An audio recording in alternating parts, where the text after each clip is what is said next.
Welcome back to all of you my dear friends. मैं अमित दुहन लेकर आया हूँ आप सभी के लिए हरियाणा का एक और ज़िले फ़तेहाबाद की वीडियो। इससे पहले हम सिरसा ज़िले को कंप्लीट कर चुके हैं और आज हम फ़तेहाबाद डिस्ट्रिक्ट को पढ़ना स्टार्ट कर रहे हैं। वीडियो स्टार्ट करने से पहले मैं आप सभी को बता दूं कि कल ही HSSC के चेयरमैन भोपाल सिंह का बयान आया है कि अगस्त में 20,000 पदों के लिए भर्ती की प्रक्रिया है वो शुरू हो जाएगी। इसका मतलब है यदि आने वाले समय में कोविड की परिस्थितियाँ ठीक ठाक रहती हैं तो सितंबर अक्टूबर में HSSC आपका हरियाणा पुलिस कांस्टेबल और ग्राम सचिव का एग्ज़ाम ले सकती है। तो ऐसे में आप सभी के पास एक बेहतरीन मौका है। यदि आपने अभी तक भी पढ़ना स्टार्ट नहीं किया है तो आपके पास अब भी 3-4 महीने का समय है जिसमें आप अच्छे से तैयारी कर सकते हैं और सिलेक्शन ले सकते हैं। तो बिना किसी देरी के स्टार्ट करते हैं आज के हमारे टॉपिक फ़तेहाबाद डिस्ट्रिक्ट। सबसे पहले बात करते हैं फ़तेहाबाद की स्थिति की। तो फ़तेहाबाद कहाँ पे आता है? ये हमारा प्यारा हरियाणा। बात करते हैं अगर फ़तेहाबाद की, ये आपको रेड कलर में दिख रहा है, ये आपका फ़तेहाबाद डिस्ट्रिक्ट है। आपसे पूछ रहा है लोकेशन, तो लोकेशन के लिए मैंने आपको बताया भी था। सबसे पहले हरियाणा के सेंटर से आप 2 लाइन ड्रॉ करते हैं। जैसे ही ये ऊपर की तरफ होगी आपकी नॉर्थ डायरेक्शन, ये इधर वेस्ट, इधर साउथ और ये इधर ईस्ट। तो देखिए फ़तेहाबाद आपका कौन से डायरेक्शन में आ रहा है? नॉर्थ और वेस्ट डायरेक्शन के बीच में आपका फ़तेहाबाद आ रहा है। तो फ़तेहाबाद आपका हरियाणा के उत्तर पश्चिमी क्षेत्र में स्थित है। नेक्स्ट हम बात करते हैं फ़तेहाबाद के साथ किन किन अन्य ज़िलों व दूसरे किन किन राज्यों की सीमा लगती है। फ़तेहाबाद के साथ 3 डिस्ट्रिक्ट और 2 अलग राज्यों की सीमा लगती है। अगर बात करते हैं सबसे पहले ऊपर की तरफ, ये जो पोर्शन है यहाँ पे आपकी लगती है पंजाब की सीमा। पंजाब के 2 ज़िले फ़तेहाबाद के साथ सीमा बनाते हैं। पहला है आपका मानसा और दूसरा है आपका संगरूर। वहीं अगर बात करते हैं दूसरे राज्य की, तो दूसरा राज्य रहेगा आपका राजस्थान। ये जो यहाँ पे आप देख सकते हैं, राजस्थान का हनुमानगढ़ ज़िला जो कि फ़तेहाबाद के साथ सीमा साझा करता है। बात करें हरियाणा के कौन कौन से ज़िले हैं जिनके साथ फ़तेहाबाद अपनी सीमा साझा करता है, तो पहले नंबर पे तो आपका रहेगा सिरसा, दूसरे नंबर पे रहेगा आपका हिसार और तीसरे नंबर पे रहेगा आपका जींद। ये 3 ज़िले हैं जिनके साथ फ़तेहाबाद अपनी सीमा साझा करता है। नेक्स्ट हम बात करते हैं फ़तेहाबाद ज़िले के उपनाम के बारे में। भाई फ़तेहाबाद ज़िले को किस अन्य नाम से जाना जाता है? तो फ़तेहाबाद को बुलाया जाता है हरियाणा की पिंक सिटी। इंपॉर्टेंट क्वेश्चन है। अगर आपसे पूछ लिया जाए इंडिया की पिंक सिटी किसे बोला जाता है, तो आपका आंसर रहेगा जयपुर।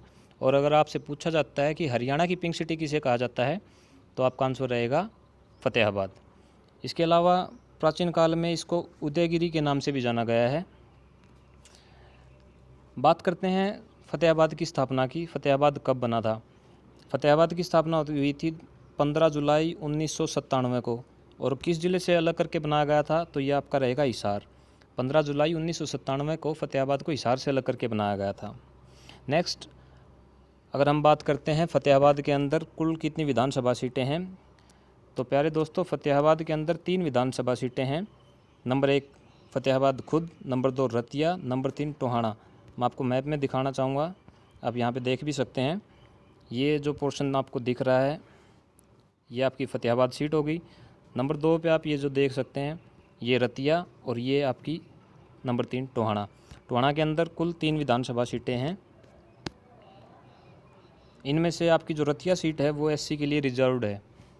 हरियाणा में आपको पता भी होगा कुल कितनी रिजर्व सीटें हैं, 17। बात करते हैं टोहाना सीट। टोहाना सीट से आपके JJP के विधायक हैं देवेंद्र सिंह बबली, जो कि अभी 2-3 दिन पहले ही किसान आंदोलन के कारण चर्चा में भी रहे थे। नेक्स्ट अगर बात करें हम फ़तेहाबाद के इतिहास के बारे में, तो भाई फ़तेहाबाद को बसाया किसने था? फ़तेहाबाद को बसाने का काम किया था फिरोज़ शाह तुगलक ने 1351 के अंदर। फिरोज़ शाह तुगलक ने अपने बेटे के नाम पे ही फ़तेहाबाद का नाम रखा था। इनके बेटे का नाम फ़तेह खान और उसी के नाम पे इन्होंने फ़तेहाबाद का नाम रख दिया था। बताया जाता है कि फिरोज़ शाह तुगलक युद्ध करके कहीं से वापस लौट रहे थे तो इनकी सेना ने फ़तेहाबाद की जगह के ऊपर डेरा डाला हुआ था। यहाँ पे इनको संदेश मिलता है कि भाई ने एक पुत्र की प्राप्ति होती है। ये युद्ध जीत के आए थे, इसलिए तो उन्होंने अपने बेटे का नाम फ़तेह खान रख दिया। फ़तेह का मतलब जीत, और जिस जगह पे इन्होंने शहर बसाया उस शहर का नाम भी फ़तेहाबाद रख दिया। उसके बाद बात करते हैं 1398 की 1398 में 1398 के अंदर तैमूरलंग ने सिरसा और फतेहाबाद में कत्लेआम किया था। यह मैं आपको सिरसा की वीडियो में भी बता चुका हूँ। सन 1398 के अंदर तैमूरलंग ने भारत पर आक्रमण किया था और उसने फतेहाबाद, सिरसा होते हुए दिल्ली तक बहुत ज़्यादा मारकाट की थी।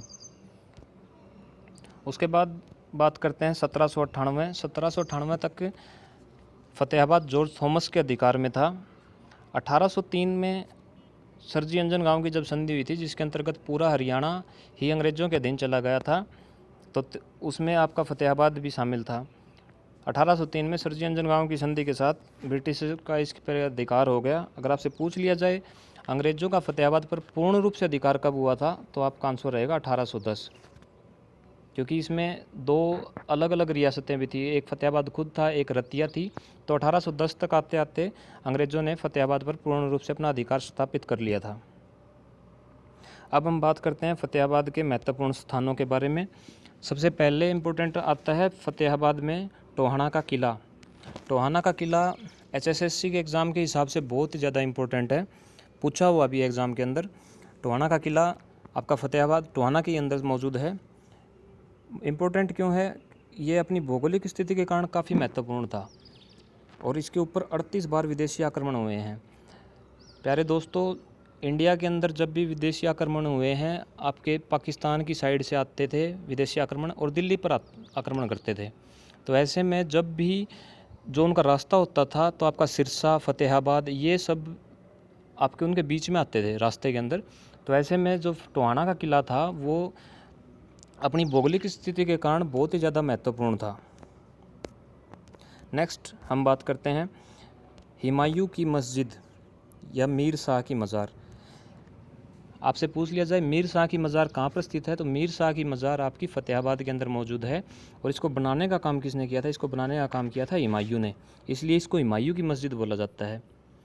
मस्जिद और मकबरा अलग अलग चीज़ें होती हैं दोस्तों। मस्जिद में जहाँ पर आप ये लगा लीजिए मुस्लिम अपना एक किस्म से, जैसे हमारे हिंदुओं का मंदिर होता है, वैसे ही मुसलमानों के लिए आस्था का स्थल होती है मस्जिद।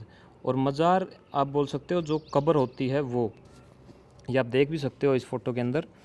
तो जो मीर शाह की मज़ार थी, जहाँ पे मीर शाह को दफन किया गया था, उसके ऊपर एक मस्जिद बनवाई गई थी। वो किसके द्वारा बनवाई गई थी? वो बनवाई गई थी आपकी हुमायूं के द्वारा। ये आपकी रहेगी फतेहाबाद के अंदर। नेक्स्ट, हुमायूं की मस्जिद के रूप में जाने जाने वाली ये मस्जिद, इसका निर्माण किसने करवाया था? हुमायूं ने। और इसी के पास में दिल्ली के सुल्तान फिरोज शाह तुगलक ने जो एक लाट लगा रखी है, उसके पास में है ये दोनों चीज़ें। यहीं पर आपकी हुमायूं की मस्जिद है और इसी के पास में फिरोज शाह तुगलक की लाट है, जो मैं आपको आगे दिखाऊंगा। और इस मस्जिद के आंगन में ही हुमायूं का अभिलेख है। इम्पोर्टेंट क्वेश्चन आपसे पूछ लिया जाए हुमायूं का अभिलेख हरियाणा में किस जगह पर है, तो फतेहाबाद। फतेहाबाद में भी कहाँ पर रहेगा? हुमायूं की मस्जिद है जो वहाँ पर मौजूद रहेगा। जो फिरोज शाह तुगलक की लाट है, ये आप इस फ़ोटो में देख सकते हैं, ये फिरोज शाह तुगलक की लाट है। ऐसा माना जाता है कि ये एक अशोक का कृति स्तंभ है, मतलब अशोक की इसके ऊपर रचना की हुई है। इसके अंदर, इसके ऊपर जो श्लोक लिखे हुए हैं, ये संस्कृत के अंदर लिखे हुए हैं। और फिरोज शाह तुगलक ने इसको यहाँ पर स्थापित करवाया था कहीं और से लाकर।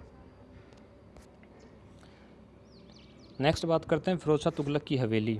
फिरोज शाह तुगलक ने महल का निर्माण करवाया था, गुजरी महल का, वो आपका हिसार के अंदर था। इसके अलावा फिरोज शाह तुगलक ने फतेहाबाद के अंदर भी एक हवेली बनवाई थी, जिसे कि हरियाणा की सबसे पुरानी हवेलियों यानी कि सबसे पुरानी इमारतों में गिना जाता है।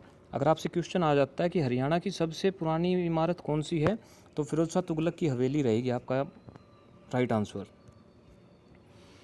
इसके बाद अगर हम बात करते हैं फतेहाबाद के प्रमुख शहरों के बारे में, तो सबसे पहले नाम आता है टोहाना का। टोहाना बहुत ही प्राचीन शहर है, जो कि एक सिंधु घाटी सभ्यता का शहर है। आपसे पूछ लिया जाए टोहाना शहर किस नदी के किनारे बसा हुआ था, तो आपका सरस्वती नदी के किनारे बसा हुआ था। जी, ये सरस्वती नदी के किनारे बसा हुआ था। इसके साक्ष्य क्या हैं? पाणिनि ने अपनी जो पुस्तक थी संस्कृत व्याकरण अष्टाध्यायी, उसके अंदर इसका वर्णन किया हुआ है। उसके बाद अगर आप इसका प्राचीन नाम पूछ लिया जाए, तो इसका प्राचीन नाम था तुराना, जो तुराना से बिगड़कर अब हो चुका है आपका टोहाना। नेक्स्ट है टोहाना से मोस्ट इम्पोर्टेंट क्वेश्चन, नहरों का शहर किसे कहा जाता है? नहरों का शहर आपका बोला जाता है टोहाना को, क्योंकि टोहाना में भाखड़ा नहर और घग्गर नदी ये दोनों आपकी हरियाणा के अंदर कहाँ से प्रवेश करती हैं? ये आपकी टोहाना में ही प्रवेश करती हैं। अगर आपसे पूछ लिया जाए 5 नहरों का समूह कौन सा है, तो वो आपका रहेगा टोहाना। अगर आपसे पूछ लिया जाए 5 नदियों का समूह, तो वो आपका रहेगा पंजाब। लेकिन नहर होती है वो कृत्रिम होती है, यानी कि मानव बनाता है उसे, और जो नदी होती है वो अपना रास्ता खुद बनाती है। तो अब आपके टोहाना के अंदर 5 नहरें हैं, जिनमें से 4 नहरें हैं और एक आपकी घग्गर नदी है। कुल ये इनकी संख्या 5 है, इसलिए इसको 5 नहरों का समूह बोला जाता है, जबकि 5वीं नहर नहीं है, 5वीं नदी है। पंजाब के अंदर 5 नदियां हैं, 5 नदियों का समूह, इसी कारण उसका नाम पंजाब है। अगला शहर अगर हम बात करते हैं भूना। भूना का प्राचीन नाम पूछ लिया जाता है आपसे कई बार, भूना का प्राचीन नाम क्या था? बहुना। आपसे पूछ लिया जाए इसका नाम कैसे पड़ा था, तो कुछ विद्वानों का मत है कि यहाँ पर एक बहुना खाना नाम का राजा होता था, उसके नाम पर इसका नाम भूना पड़ा है। वहीं कुछ लोग कहते हैं कि इस क्षेत्र में बहुत ज़्यादा भूकंप आते थे, जिसके कारण एक थे बन गई। थे होते हैं ऊंची जगह, जिसके कारण इसका नाम भूना पड़ गया। आपको बस इतना याद रखना, भूना का प्राचीन नाम क्या था? बहुना। नेक्स्ट इम्पोर्टेंट गांव है एक फतेहाबाद के अंदर, गोरखपुर। गोरखपुर इम्पोर्टेंट क्यों है? गोरखपुर के अंदर हरियाणा का पहला नाभिकीय संयंत्र लगा है। गोरखपुर नाभिकीय संयंत्र, जो कि हरियाणा के अंदर पहला न्यूक्लियर सेंटर है। अगर इसमें बात की जाए इसकी क्षमता की, जो गोरखपुर नाभिकीय संयंत्र है, इसके अंदर 2800 मेगावाट बिजली का उत्पादन होगा। 2800 मेगावाट में इसमें 700 के 4 यूनिट लगाए गए हैं, जिससे कि बिजली का उत्पादन किया जाएगा।